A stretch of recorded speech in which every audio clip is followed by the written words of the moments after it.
Good morning. Once again, I'm David, and I work with TLC, and I decided to put together a short little video about PowerPoint. Many people use PowerPoint. More and more it's being used by people in TLC, and I think it's a good idea to have an overview of what it does and how you can make effective use of it. First of all, what is PowerPoint? PowerPoint is a member of the Microsoft Office suite of applications put out by Microsoft. That goes along with Excel and Word and Publisher and several others. And Microsoft Office is kind of available in two ways of getting it, which I'll talk about in a minute. PowerPoint itself is very simple. What it does is it has a collection of slides, and what I'm showing you here on the screen is the slides that I used for my talk on Windows 10 Basics with the Internet. And if I look at this, you can see that over here on the left are the slides themselves, little thumbnails of the slides. And over here on the right is the work area where I play with the contents of those slides. If I want to do a slideshow, I click on slideshow and say from the beginning. And there you see I'm giving a slideshow. I'm going to hit escape to get out of that. And we'll go through this again later, so don't worry if you didn't get all that. But the main notion is a PowerPoint presentation is just a series of slides. And those slides can contain text, they can contain pictures, charts, you name it, even music and video if you want to go that far. And the beauty of PowerPoint is it allows you to have something for people to read or watch or get an orientation from while you're giving a talk. And again, one of the other beautiful things is you can do handouts. You can hand out just the slides as a PDF, that is to say a document they can just print on their own printers. Or you can put in handout information or notes information and really make a full document out of it that people can refer to from time to time. The Microsoft Office products used to only be available on Microsoft Windows machines. For a long time, most of them were available on Macs. They're different programs. They don't look exactly the same, but their functionality and their behaviors are very, very much the same. So what you learn about one, you can learn about you can use in the other. You just have to figure out how to get there. There are now platform products available for Apple products, that is to say iOS and iPad OS. There are products available for the Android collection of operating systems put out by Samsung and Lenovo and people like that have tablets. I have a Samsung tablet, and I can get versions of PowerPoint or Word on those devices. I don't know how they work. I haven't used them. I'm going to focus on using it in Windows, but remember, this is about concepts. It's not about mechanics. If you need mechanics, you can Google that up. You can read the user's guides. You can go onto YouTube and look for videos, all the same stuff that I've taught before. The main thing to know is, what are we really dealing with here?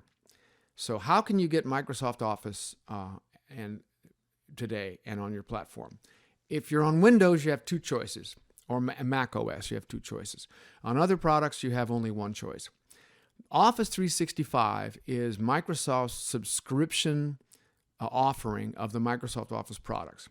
You can choose which products you want, and they'll give you a price you pay every month. It'll be something like $10 or $12 or $15 a month, and you generally get to use all the products for a price like $12 to $13 a month, which is great. Many of the products you will not use, but for those products that are in there and those people know how to use them, they're absolutely a godsend. You can do all kinds of things. These 365 offerings are available, as I said, on Android tablets, Android phones, Apple iOS and iPad OS. And you can Google around, or we can send you links to where to go to buy Office 365. There's another option on Windows platforms and Mac OS, and that is you can buy what's called standalone Office. And that means it's a bunch of applications, or maybe just one, like just Word, if that's all you want, that run directly on your computer and don't need a cloud and don't need an internet connection. I use those just because that's what I've always used, so I'm not that familiar with exactly how Office 365 runs in all of its incarnations. We're going to talk about the Windows version, but again, if you focus on features, capability, and concepts, these are going to be portable and usable in all the other types. Now, how do you use this particular presentation? That is to say, this video that I'm showing you. That is a common question. A lot of people sit down with a cup of coffee and they watch the whole video, and when they're done, they have intellectual indigestion. My advice is watch it once, listen to what I'm saying, try to get an overview of what's going on here, and then come back in later and put up this presentation either in a window on your computer or say on an iPad next to your computer. Some people even use a TV in their living room because, as you know, most smart TVs can access YouTube, and it's going to be on YouTube. You just go to YouTube, you search for TLC Services Villages, and bingo, there we are, and you can play any video you want. And while that video's playing, have PowerPoint up on your computer, and when I say try this, you actually pause the video and go try it. Because as I say, my mantra is learning is playing, and playing is making mistakes. That is to say, if you don't mess around with it and try to do stuff, try to break things, try to figure out what it means if I delete this or if I move that over there, you're not going to get it. It just isn't going to stick, and you're going to be stuck in what I call the mechanics. Well, what do I do to copy a line of text into another paragraph? Oh, no. But if you have the notion of copy and paste, you think, well, maybe I can just select this, copy it, and paste it over there, and then it doesn't come out exactly right, and you try it again. Okay. As I said, this is now my presentation that I give on Windows 10 Basics. And as you can see over here on the left in this column is a set of thumbnails. And these thumbnails have a little bar around them, a little brown bar to show you which one is selected. And I can click on those thumbnails, and I can see that it changes the one on the right. I can even do things like drag this guy up here, and guess what? I've just reordered my presentation. So the two basic modes of working with PowerPoint are authoring, that is to say creating a presentation, or giving a slideshow. Now, giving a slideshow, I'm not going to talk about a lot. I've given talks on how to give presentations, and all I'll show you here is there's a bunch of tabs at the top. There's File, which is about saving files and opening files and printing files and converting files. And then you've got Home, which has most of the stuff most people use most of the time. And then there's Insert and Design. But over here a little further down is Slideshow. And all I have to do is go down here and say From Beginning, and boom. And now I'm giving a talk about Windows 10, and here's my second slide and my third slide. To get out of this, hit the Escape key. And you see it leaves me where I was in that particular presentation. Now, for a moment, we're going to talk about something else. I'm going to open up here. I'm saying New Presentation. Now, notice what it just did. I got a big page titled New. And what it's doing, first, it's showing me something like basic choices for the way the slides will look. These are known as themes. And there are templates and there are themes. And the theme really means the way it looks, its appearance. Templates usually mean both the theme and a little additional material that you may standardly use, like if your company has a logo that goes through all the slides, or if there's copyright data on there, or if there's certain boilerplate information you always use, you can make a template out of that, and I'll talk about that later. So I can pick one of these guys that's kind of busy. It's called Geometric Color Black, and I'm just going to choose that, and I'm going to say Create. Well, that's kind of busy. And all it does is put two dummy slides in my presentation, and this lorem ipsum sit dolor aumet stuff is Latin that's been used for about 400 years by typesetters to show what their fonts are going to look like. It's not supposed to be something you understand. It's just supposed to show you what it would look like when you actually put your words in that place. Now, there are several things to know here. One of them is that you can add notes to a presentation, and we're going to talk about that later. But another one is up here in the home, there's a thing called New Slide, and if I just click New Slide, I get my basic, no frills added slide, and it allows me to do some stuff. If, however, right next to the words New Slide, you see a little down arrow, you click that, and it shows you the kinds of slides that you can create that are known to this theme.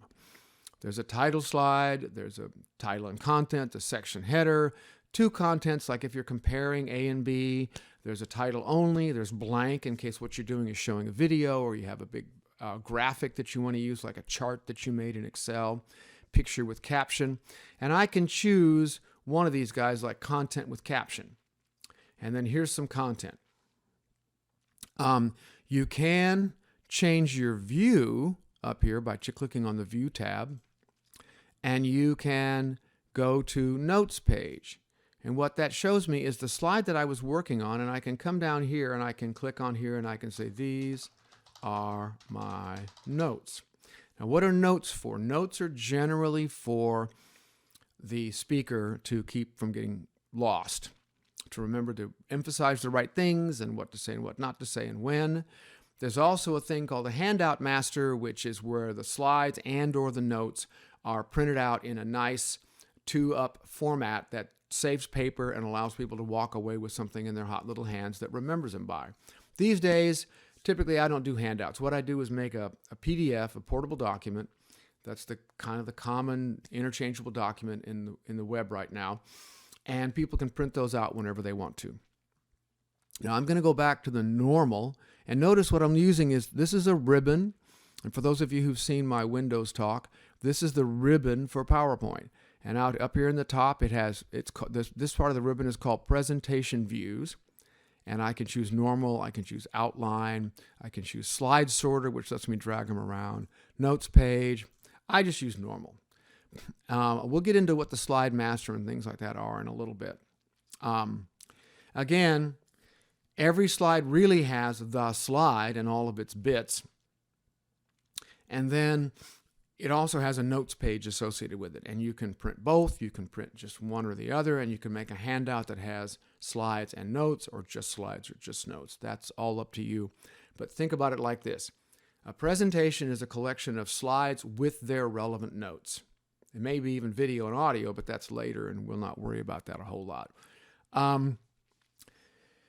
How do we create a basic presentation? Well, I would recommend that the first thing you do is write an outline. And if you look over here at this document, I wrote this outline this morning. It's called PowerPoint 101, and it's all the stuff that I want to talk about. And I like numbers. You can use Roman numerals, you can use A's and B's and C's, but I'm using numbers. And as you can see, I have overview. I have introduction to PowerPoint. I have parts of a PowerPoint presentation. Now imagine if I had this and I wanted to make a presentation out of it. Well, I would have a title that would say PowerPoint 101. I would have another title that said Section 1, Overview. Now I have another one. Section 2, Introduction to PowerPoint. Section 3, Effectiveness and Aesthetics. Don't worry about it. We'll get to it later. The idea is you put slides in for your big ideas, and then you decide at some level a section heading is going to contain everything on one slide, so it'll represent a slide. So if you have an outline, you can kind of sit down and play with it. And what I recommend is you kind of go in a little bit loosey-goosey and lay out some empty slides and put in some titles and see what happens. So I'm going to demonstrate here by selecting the slide, and I'm going to delete that one and delete that one and delete. And now all I have is just a title. And I'm going to change this title, and we'll show how this editing works just briefly. I click in it, and you can see that there's a highlight around it, a bunch of dots and a rectangle, and that means that's selected. And I can say that I can come in here and I can select it all and say, this is a presentation. Okay? And now I'm done. So all I have to do is hit escape or click anywhere else, and that's it. I forgot the T. There we go. It had an underline saying I'd forgotten the T. Now the other thing you need to do, other than writing an outline, is choosing a theme. So once again, I'm going to come in here and I'm going to say new. And I'm going to recommend that you stay with something fairly basic. Reason one is people get distracted by visuals that are clever or overly cute. It's like watching a cartoon. Black and white cartoons are not fascinating. Color ones are fascinating. I use something simple like up here, this facet. I like that one because it doesn't have much going on it. It's just some color on each side of the slide, and the bulk of the slide is a big white box, which I like. And then there's some other colors that you can choose. So I'm going to choose this blue one, and I'm going to click on Create. Bingo, I have my slide. Now, at this point, I'm going to make a title out of this. And remember, I'm sitting here with my outline, and I click on here, and I can say, this is my title slide. And then down here it says click to add subtitle, and literally that's all you have to do. You just click on it, and you say, because I said so. Okay? And now I have a title slide. Now, I want to make a new slide. Now, this is going to be a section slide, so I come down here and I say section header. And this is just your choice. You can use any of them you like. And I'm going to say Introduction to PowerPoint. Okay? Oops, I forgot the R. And if you don't need this text, you can just get rid of it, like by clearing it. Okay? So now I have a title slide. Now I'm going to add a detail slide. And that would be something like this one, title and content.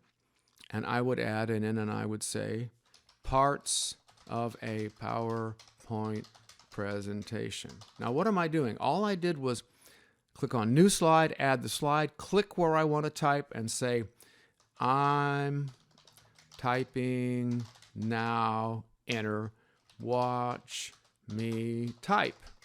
That's it. That's all you have to do. So I've added a title, a section, and a detail slide. And that's really all there is to your basic PowerPoint presentation construction. Now, at this point, we're going to move into editing. Editing is what I'm doing right now, but in more detail. And the first thing I want to say is, you want to save the file when you get started, and I'm going to say save as, and I'm going to come out here and I'm going to call it demo presentation. And I'm saving, and it's already pointing where I want to save it, but you should choose your folder up here to make sure you're saving it in the right place. Now, why am I doing that? First of all, if you go into something and edit it, if you do the wrong thing, if you delete some slides and say, oh no, I didn't really want to delete those slides, you need a backup copy. Your primary backup copy is the one you started on. You can always just quit and it'll say, are you sure you want to leave now? You have unsaved changes. And you'll say, yeah, quit anyway. I want to start over. And that means you keep it. The other thing is to go in and actually go, after you're done editing, go to your folder containing that presentation and using copy and paste, make a copy of it somewhere else. For example, you can have a subfolder under that folder called backup. I usually call it save. And when I'm through editing, I'll make a copy and put it into save, or before I start editing. That way, if I really have a problem, I hit some magically weird key that deletes everything I've done all morning, I don't have to die. I can just take a deep breath, close it, go back to my saved version, put it back where it belongs, and start over. It's just computer 101. Always, always, always have a backup. Now, I've already chosen my theme. Choosing a slide type, once again, is very important, and that's where you come in here on, if I just click New Slide, I'm going to get the same kind of new slide that I just asked for, which was a detail slide. If I want to choose a different kind of slide, I can come in here, and once again, this has a nice selection of slide types. Content with caption, quote with caption, true or false, quote name card, I don't know. But again, those are just words they made up. You can look and kind of see what they do for you. Like the section header just has a place for a section name. Title only just has a title, and you can put an image under it or whatever. Then there's blank. That's total freedom. All you have is the basic theme, and on the left of that you have absolutely no things to fiddle with. Now you can add things you want to fiddle with, and I'll talk about that in a minute. But let's get in here a minute, and I'm going to go back to the slide I was working on, and all I have to do is click somewhere. If I click here, I'm at the end of that, and I can say another really important line. Bang. Okay. Now, what if I want these to be bigger? Well, I can use my mouse and drag across them, and I'll get a pop-up. And over here, it says it's Trebuchet MS.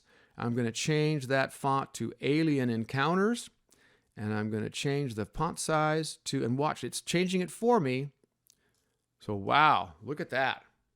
Now look at the bullets. You see the bullets in there? I can select that and I can come up here under, on the Home tab, I can look over here under Paragraph and I can change the bulleting to be none. Oops, I need to select everything down here. I can change to be none, or I can make it funny little asterisk, or I can use a numbering scheme and make it ABC. All of them are available, and I'm not going to spend a lot of time on this because you just play around. Don't start your first PowerPoint presentation when you need to present it tomorrow. Sit down with a cup of coffee on a Saturday morning when nobody's around and just play. Again, playing is learning, learning is making mistakes. I've talked about these things. Now, of course, I can change color. I can take this word and I can make it red by clicking on the red guy up here. I want to warn you that if you want your slide to be pretty, to be readable, you should let the theme that you're using dictate the fonts and their sizes and things like that. Making it bigger or smaller is not a problem. But sticking funny fonts in the middle of something that's got other fonts just confuses people. They're wondering, well, why did you do that? And is this slide different? And a lot of times you'll see people have dragged a bunch of slides from different presentations into one presentation, and it's a bit like a hoagie. There's some pickles on there, there's some chili on there, there's some cheese, salami. It's not very pretty. I think thematic consistency, that is to say, finding a style, adopting that style, and working with it can be very important. I believe that people do respond to aesthetics, and I think it is the duty of the author to think about how attractive the presentation really is. Now, in terms of arranging slides, as I showed you, I can just come over here on the left and I can drag this slide down, and notice it made a little slot for me. And now the slide I was working on is number 2. But let's say I don't want to do that anymore. I just drag this back and wait for the other one to move and drop it. I can copy and paste slides. For example, I can go to my other presentation and I can right-click on this slide and I can say copy. I'm using Alt-Tab now, by the way, to get back to the other one. And I can say paste. Now watch. Notice that here's what it looked like in the original presentation. Black and white with a big black thing on the bottom. Here it's not black and white anymore, and the fonts have changed. That's because I pasted it into this presentation in the theme of this presentation. Now I can also right-click over here in the slide column and I can say keep the source formatting. Now I've added a slide that looks exactly like the one I had in the other presentation. Again, a good aesthetic choice is to add slides from other presentations in the current theme so things don't look all that weird. So here the only problem I've got now is I've got this empty slide here. What do I want to do? Well, I click on it over on the left, I hit the delete key, and Bob's your uncle, it is gone. Now you can copy the contents of slides. I'm going to Alt-Tab back over to my other presentation, and I'm going to take this guy here, and I can copy that word. I can come over here and I can paste it, and now I have overview twice. In other words, you can copy entire slides with or without their original formatting. You can copy text information, you can copy images, anything that's there, you can do, okay? Now I'm going to talk about using images now. And again, this is all going fairly fast, I understand that. I'm going to open a new slide that has nothing on it, okay? And I'm going to go to a place where I have some images. And I'm going to take a picture of my wife. And I'm going to drag it into here. There's a picture of the lovely Bonnie. And I'm going to minimize this. And it's kind of small. So I'm going to hold on to a corner. Notice I can rotate it, by the way. I can move it around, make her look really weird and upside down. And if I want to make it bigger, I can just open it out. Okay? So I did that with a slide. But notice one thing. Notice that I've got the background of the image on here. That's probably what I want when I'm talking about a face. However, if I want to really do a good job, I'm going to take this guy and I'm going to drag it over here. Oh, wow, there's the TLC logo. I'm going to make it smaller and drag it over here. But notice the background is white, which is the same as the background of the slide. Is that magic? No. What it is this particular image is not a JPEG, it's a PNG. And PNGs and GIFs support a feature called transparency. If you ever drag an image over and all of a sudden it's got some garish background color that you don't want, that usually means that it doesn't have a transparent image. And I'll give you an example of that right now, if I can find a good one. Let me see what this one does. Nope, this one is transparent too. And here you can really see the transparency because you can read the words consultants through this image. This is our YouTube image. But here's another image. Whoa, the love you give recycles and circulates. If that were only true. Notice once again, it's got a nice spiral here, but I can't read the other image through it. And I don't want to get into the details here, but JPEGs do not have any transparency features. Bonnie's picture is a JPEG. This is a JPEG. The other two are PNGs, PNG, portable network graphic files. They support transparency. Again, there are issues here that I don't want to get into, but if you got some images or some trademark images, service marks from people, you probably want to ask them for transparency. Okay, publishing and sharing. Publishing and sharing. Well, first of all, never send Office documents directly to a large audience because most people don't have Microsoft Word and Microsoft Excel and Microsoft PowerPoint. You need to convert it to another format. What's the main format to convert it to? Well, for me, what I love is PDF. And if I come in here, and I'll do that again slowly, I come to the File tab, I go down where it says Export, and it says Create. It says a lot of things. You can create a video, you can create an animated GIF, you can do handouts. But I'm going to create a PDF, and it's called Demo Presentation, and I'm going to put it in this folder. And now what's happened is it's opened my demo presentation in Adobe Acrobat Reader, and I'm going to show you that what I have here is exactly what you would expect to see. It's the slides that I created and the images that I wanted, and that's all. Now, I could have added handouts in here depending on what I wanted to do. Main message here is if you're emailing it around or you're putting it into a cloud or you're sticking it on a website, it ought to be a PDF. Don't send around the original presentation. Most people will not be able to open it. And more to the point, if you are an active creator like me, if you send them a PDF, they can't copy your stylistic information. It's hard to get the graphics out. They can't pick apart your presentation, change it, and author it and send it back to somebody else as though it were their work. It really prevents a lot of plagiarism. If you send a PDF, basically a PDF is like a printed book. It's a done deal. Very hard to change unless you have the right tools. And even then, it's hard to do it right. If I send somebody a PPTX, which is what PowerPoint is, PPT stands for PowerPoint and the X stands for XML, but don't worry about that. If you send around and you can see that's up here, demo presentation.pptx at the top of my window. If you send that file around, everybody who gets it can do whatever she wants to do with that file. Strip it around, change your text, put in funny pictures of cats, and put it up on on some website. Don't do that.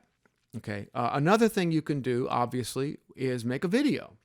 And what happens with that is you can set in a timing, like say 15 or 20 seconds. You can even set timings for each slide so that someone can just run it like a movie and talk over it. I don't recommend that, but it can be done. Now, using a cloud for sharing. I'm going to say it again. Use a cloud, use a cloud, use a cloud. Everybody should have access to a cloud. If you don't, you should figure out how to get one or talk to me and Bonnie and see if we can make a recommendation for a cloud. Attachments is passé. Attachments is way 90s, as I like to say. It's a passé way of doing things. In particular, if your files are very big, you can't send them through email. But if you put them up in a cloud and just share a link, things are great. What we typically do, Bonnie and I, is when we have something important, we put it on the TLC website and share that link. It's available to everybody in the world, and that's fine. If you put it in a cloud, you can limit its availability to whoever you sent the link to, or maybe even more, depending on your cloud, like a select group of people that are collaborators with you. And you can determine who gets to change it or who gets to read it, and sometimes for how long. So you can do all of those things if you use a cloud. Okay, I'm going to move on here now to a whole other topic, which is being effective and being attractive. I called it effectiveness and aesthetics, and I believe the two are intertwined. To be effective, you have to have a non-obnoxious layout. I'm going to close this particular presentation, and no, whoa, that was a loud noise. I don't want to save it. Now I'm back to my Windows 10 Basics talk, and effectiveness and aesthetics. And I'm going to use this as an example, why I did what I did the way I did it, because many of you will have already seen at least one of these videos that I did, of the two that I did. Effectiveness means getting your message across. Aesthetics means making it appealing and attractive for people to sit there and stare at it for half an hour or an hour and a half. Getting your message across. Now, I've already done a video on making presentations, and I'm going to repeat only a few high-order points here. One is never read your slides.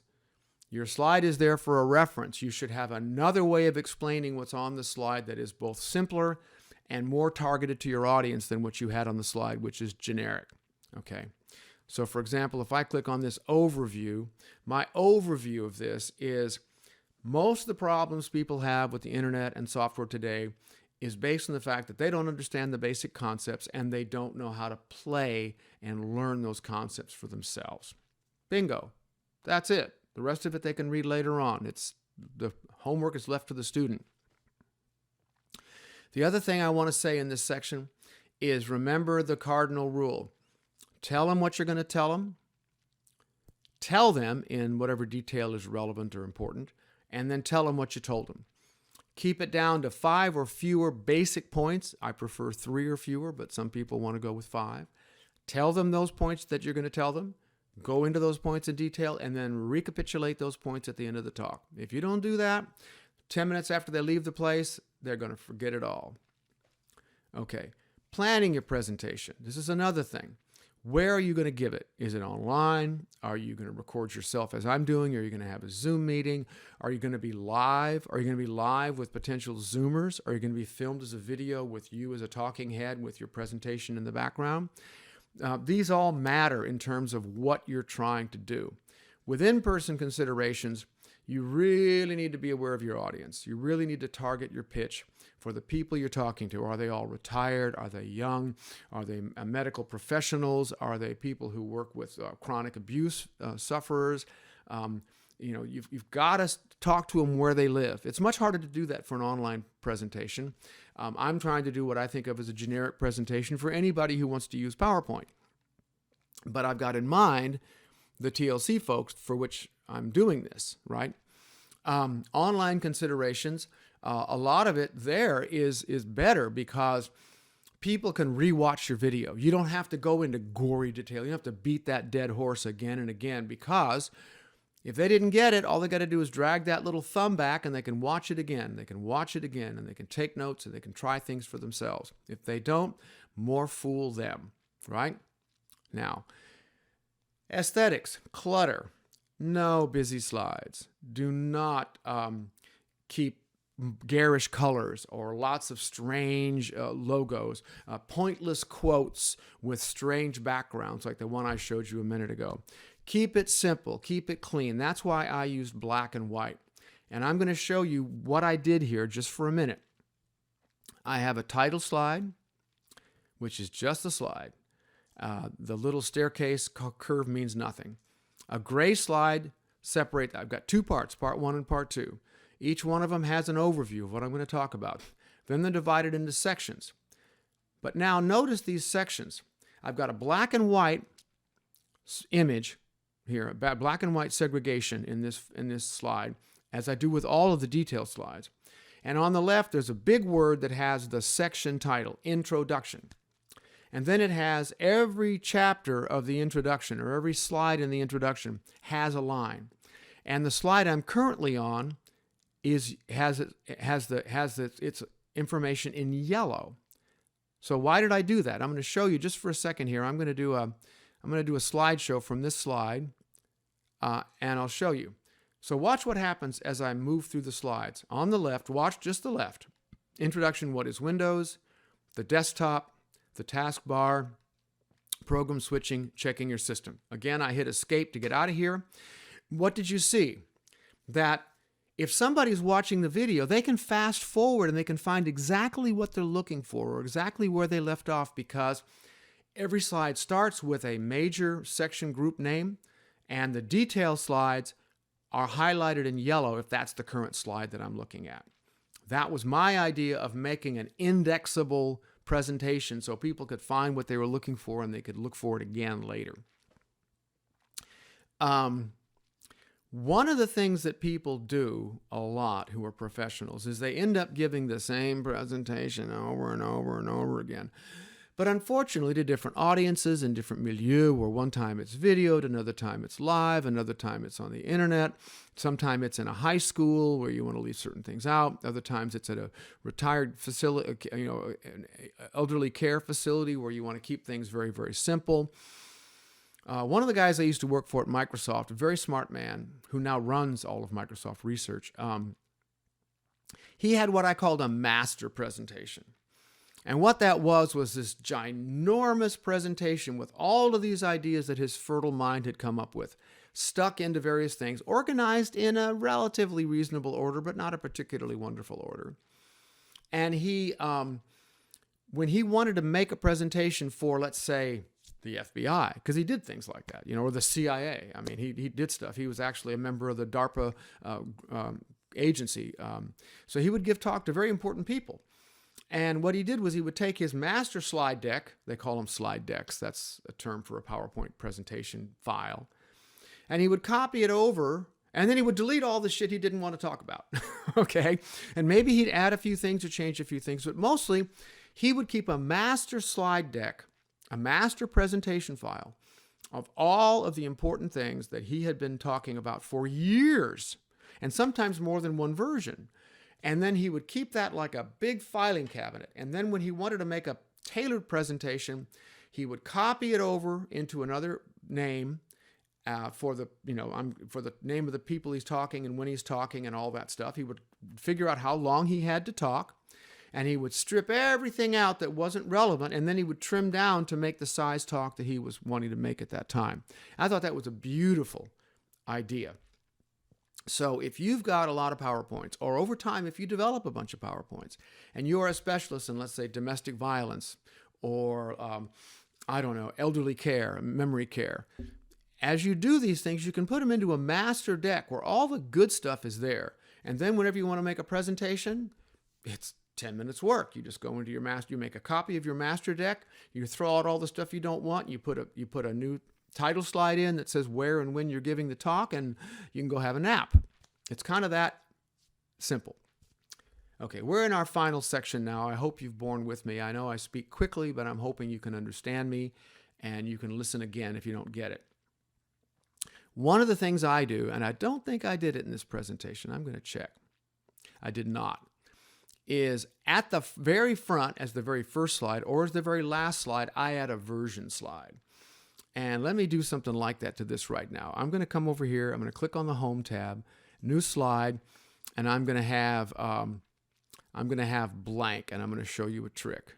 Now I'm going to move this one up to become the first slide. Whoops. Well, there. Now this blank slide is the first slide. I'm going to come up here to the Insert tab, and I'm going to click on Text Box. Again, this is kind of advanced editing. And now I've created a text box. I'm going to say Windows 10 Basics version 2.3, October 3rd, 2020. Now, if I have that as the first slide, And every time I open this deck and to edit it, I change that version number and or the date. Usually you don't need both, but you can do both. You can have just a version, which can be 1, 2, 3, 4, 5, or what. I use the convention of the 2 in this case being the major revision, the big change, and the 3 being minor changes. Or just use a date, whatever you want to do. But it lets you know if you open a file, if that was really the right file. That if you have multiple backup copies, or if you have a thumb drive and you want to know, gee, did I really copy the right presentation onto my thumb drive or put the right version into my cloud? This tells you. I recommend a version slide a lot. Okay. Meanwhile, I'm going to delete that guy out of there. And now I'm going to talk about another one of my favorite things. You can create templates. And there are some fancy schmancy ways of creating templates, but I believe in simple ways. What I did, and I'm going to demonstrate this here. Here is a template I made for Bonnie as a demo for TLC. What I did was I chose a blank template, and then I went out and got the icon for TLC, the TLC logo, and I put it in the upper corner. And the way to do that, and this is a little more complicated, is you've got to come over to View, and you can go to the Slide Master. And this lets you edit the theme. Here we're not editing slides. We're creating what kinds of slide, what I've been calling slide types. There's a bunch of them that come by default, and you can add more if you want to. You can add in consistent headers and footers. In this case, what I did as a demonstration for Bonnie was I put in the footer, I put a date and I put a page number. But in the upper left-hand corner of every slide type, I put the TLC logo. That means that anybody can pick up this thing, which I call TLC Template 1, copy it to another name, and make a presentation that looks like it came from TLC. It doesn't have to be done as an afterthought. So what did I do? You can choose a theme. In this case, I chose blank. You go to Master Slide, View Master Slide. You fiddle with the master slides, which takes a little practice, and make a template. Now, you don't have to do it that way. You can just open up a new file. I'm going to say new, and I'm going to come in here, and I'm going to open this artistic neon type. And I'm going to click in here, and I'm going to say, David's template, okay? And I can add various things into here. I can add section headers and stuff like that give me an idea of what I'm going to do. And I can save this under the name David's template. Then when I want to make a slide deck, a PowerPoint presentation based on this file, I just make a copy of it, change the name, and edit away. So if you have stuff you like to be in every presentation, like special images, special verbiage, special quotes, copyright information, things like that, you can put them into one file and just reuse that file by changing its name, by copying it and changing the name of the copy. And I highly recommend that. And you can learn how to do stuff like this. There's lots of videos on YouTube about making master slides and fiddling around with stuff. I didn't know what I was doing when I did this. I just went in and beat on it until it kind of looked like what I wanted to do. And by the way, there's this magic thing here called Close Master View. Now I'm back to my slide. So remember, this is just a regular PowerPoint file that has a special master slide. So I never edit this guy. This is a template. What I do with the template, it's like a cookie cutter. You don't eat the cookie cutter, you cut dough and you make cookies out of it. So the template is something you use to create another instance of a presentation that's going to look stylistically consistent with the way you work. And then you rename that and put in the content. Okay. Now, again, you can create notes and handouts, and you can do that however you want to do. But that is a really important thing. I highly recommend, if you have a detailed talk, that you send people the notes and slides beforehand, and you have a few paper copies if you're giving a live presentation, because this avoids the need to read all the data off the slides. If you have slides that have data on them, I mean, what percentage of people have more hair in their left nostril than their right nostril? that kind of stuff.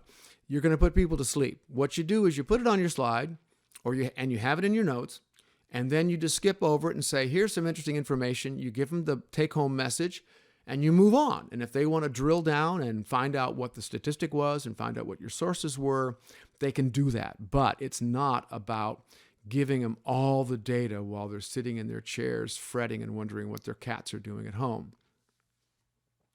You can also do audio and video, and I've played around with this, and it's pretty cool. By the way, they don't call it audio, they call it narration. You can add narration to your slides. And this means that you can make some slides stay up on the screen a long time, some a short time. But along with narration, you can add a little video, like a little talking head in the corner, kind of like what you're looking at with me. And then you can either show that presentation like that, and you can stop and skip around and change slides you're looking at, do all the nice stuff you do. Or you can make one big video file, MP4 file, and put it up on a YouTube channel or on a site somewhere and let people watch the whole thing. So you do have the options of putting in narration and video. In other words, you can sit down in front of PowerPoint if you have a webcam, and you can make a fairly professional seeming presentation with no other software. None whatsoever. You don't need any fancy tools. You do, however, have to practice and learn how to use the camera and the microphone and how to speak and stuff like that. But we've talked about that. Finally, there's one topic that you'll see in a lot of people's PowerPoints, which I find generally annoying. My friend at Microsoft Research was really good at this, and that's called animation. And that's where you might see bullet points slide in from the left or slide in from the right, or magically appear as you continue your talk. Or things spin around, or little videos play. My advice is don't go there. If you really want to go there, there's a lot of people who can show you how to do that. It can be effective at the right time. Okay, let's go back and review what I'm talking about here. PowerPoint is a very, very effective tool for, I'm closing all these files. Oh, that's noisy again. PowerPoint is part of Microsoft Office. The best way to get Microsoft Office, if you don't already have it, or PowerPoint, is to get a subscription to Office 365 on whatever platform you're using. I recommend Windows, secondarily the Mac. I don't really recommend doing this on phones and tablets because there's just too much to do. You then have to learn that it's just a slide presentation, or deck, as it's called in the parlance of techies like me, is just a collection of slides. You organize that slide based on an outline. You choose a theme. You add in your content. And then before you give your talk, you sit and put up your PowerPoint presentation on your computer screen, and you talky, move it along, see how long it is, see what's boring. And with PowerPoint, you can actually record that whole thing as a video file, play it back, and critique yourself. And you can send it to other people to help you critique. In these days, what we do is we do a presentation on Zoom. We invite friends, a limited audience of people who would care about the presentation. And then when we're done, we say, okay, what did I get right? What did I get wrong? What should I add? What should I take out? Okay, I'm all done for this morning. Thank you very much, and I hope this is helpful. Bye-bye.